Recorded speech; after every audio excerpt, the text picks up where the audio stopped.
Module 2 of API SIRE training course, Source Inspector Rotating Equipment. In this module, we shall be covering body of knowledge and scoring areas, an area of examination, and reference documents. In this module, you shall learn about pre-qualification and area of examination, API SIRE, reference study materials, our e-learning modules, and some exam tips. The API Source Inspector Certification Program is one-of-a-kind certificate for rotating equipment between certification bodies. That is, there is no other similar certification developed by any other organization in the world. It gives a complete overview of package inspection management of rotating equipment. It qualifies individuals who perform the important task of supplier quality surveillance. This is a potential exam question. Your role is quality surveillance, not QC, not QA, not inspection, not examination, quality surveillance. The source inspector has been defined as an individual who is responsible for examining fabricated and manufactured equipment and materials at a supplier's facility, confirming that the supplier's quality management system is being utilized effectively. So at the end of the day, the equipment that is manufactured is as per the purchase order and specification. API SIRE Source Inspector Rotating Equipment primarily focuses on, obviously, rotating equipment such as pumps, gears, compressors, turbines, and associated appurtenances such as lube oil, seals, gearbox, etc. Pre-qualification and area of examination. No pre-qualification education experience is required. So you can just apply to API for this exam and pay the fees, and they will send you the authorization to attend the exam with a link to Prometrics Test Center to reserve a slot for you within the 3 weeks window that you have selected. This is open to all applicants with any experience in petrochemical or petroleum industry, as well as applicants wishing to gain industry experience. The exam is 3 hours, 15 minutes long, and there are 110 questions, of which 100 are scored. The remaining 10 are pre-test or experimental questions are not scored. Scored, non-scored questions are shuffled and unmarked, so you need to answer all questions. All questions are multiple choice and closed book. Paper and reference materials are not allowed into the examination. Although exam scores are scaled in order to standardize the level of difficulty, they call it scaling. You are required to answer roughly 70 scored questions correctly, 70%. Minimum 400 on a scale of maximum 500. The API SIRE covers a wide range of inspection activities, codes, recommended practices, and standards, and you are scored for your performance in the following areas during the exam. On basic source inspection, number of questions are 19. On inspection, reference documentation, 18. Manufacturing process, 18 questions. Inspection tool and equipment, 10 questions. Method of examination, 19 questions. Final inspection and testing, 16 questions. Total score, 100. Reference study material. The following standards and recommended practices need to be studied for API's SIRE examination.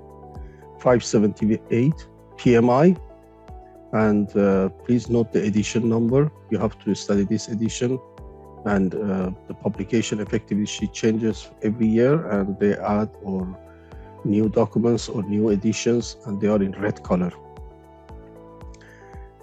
610 centrifugal pumps, 611 general purpose steam turbines, 614 lubrication shaft sealing, 617 axial and centrifugal compressors, 618 reciprocating compressors, 619 rotary type compressors, 677 general purpose gear units, 692 dry gas sealing system, H-high 14.6. This is all the pumps and compressors and turbines are tested according to this. So this is a very important document for any rotating equipment inspector for performance acceptance test, SNTC1A, personal certification for NDT, ASME Section 2 materials, ASME Section 5 non-destructive examination.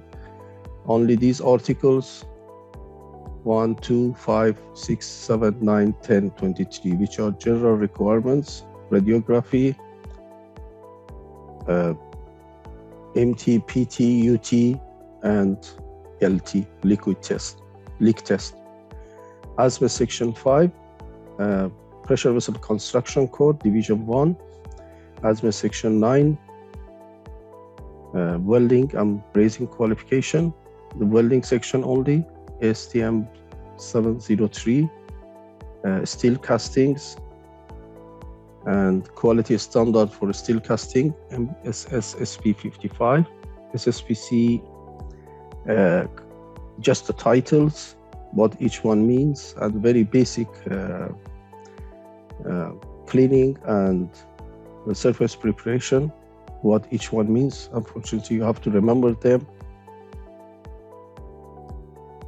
As you can see, it touches a wide range of subjects that a rotating equipment inspector should be familiar with, although not as an expert, with an in-depth knowledge.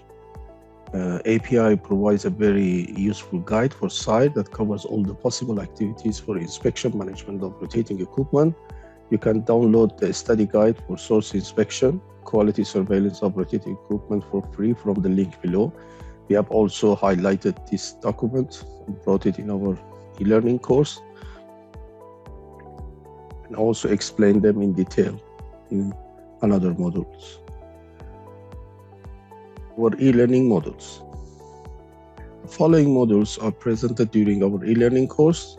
Module 1, exam and study tips. The current Module 2, scoring reference documents and exam tips. Module 3, guide for source inspection and quality surveillance of rotating equipment.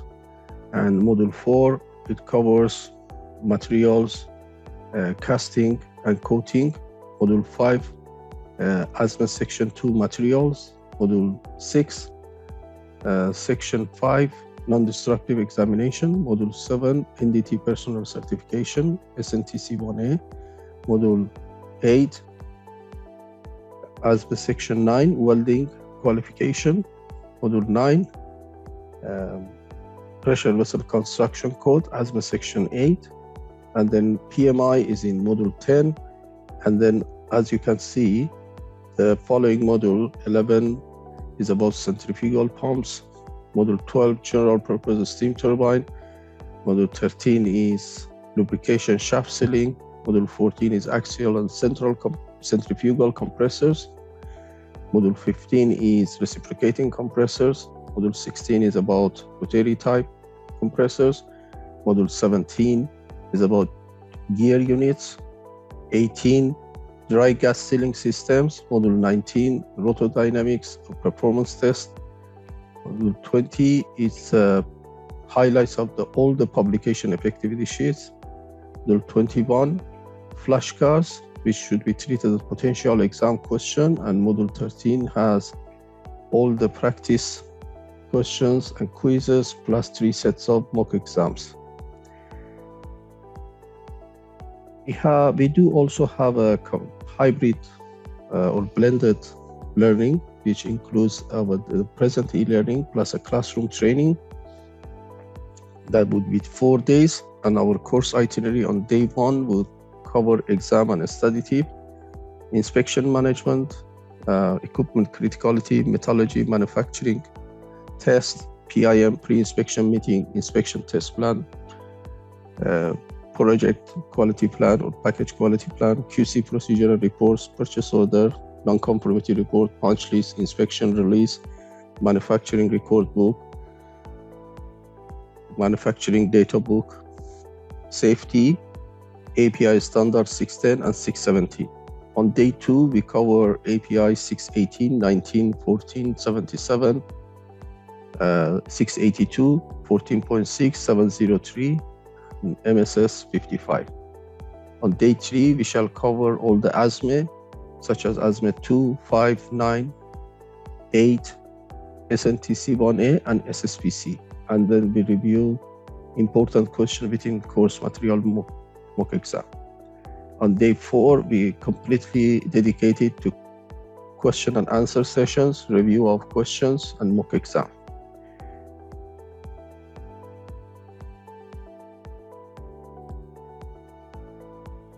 Let's see some exam tips. There's no negative marking. Answer all the question. You can increase your chances by striking off the obvious wrong choices. To do so, hold the mouse on the answer you think is wrong and right click, and this will strike them off so you can zoom in on the possible right answers. It's multi-choice. API never uses terms such as none of the above or all of the above or both A and B or B and C. Some questions are very simple, like asking for symbol of magnesium or manganese, because you should see meal test reports, these abbreviations. It's 195 minutes for 110 questions, so roughly it's around less than two minutes per question. But don't spend more than a minute on each question. If you can't answer it, just flag it off and go to the next question. And solving a doubtful question, try to understand as why a particular answer is right, and why the others should be wrong. So use power of deduction, and also read the question very carefully. Sometimes a wrong answer is quite a valid statement, but it's a wrong answer simply because it's either not relevant to the question or the question asked is in negative form, not. So it's very important that you carefully read and understand the question. So API does not mean to confuse you by providing irrelevant information.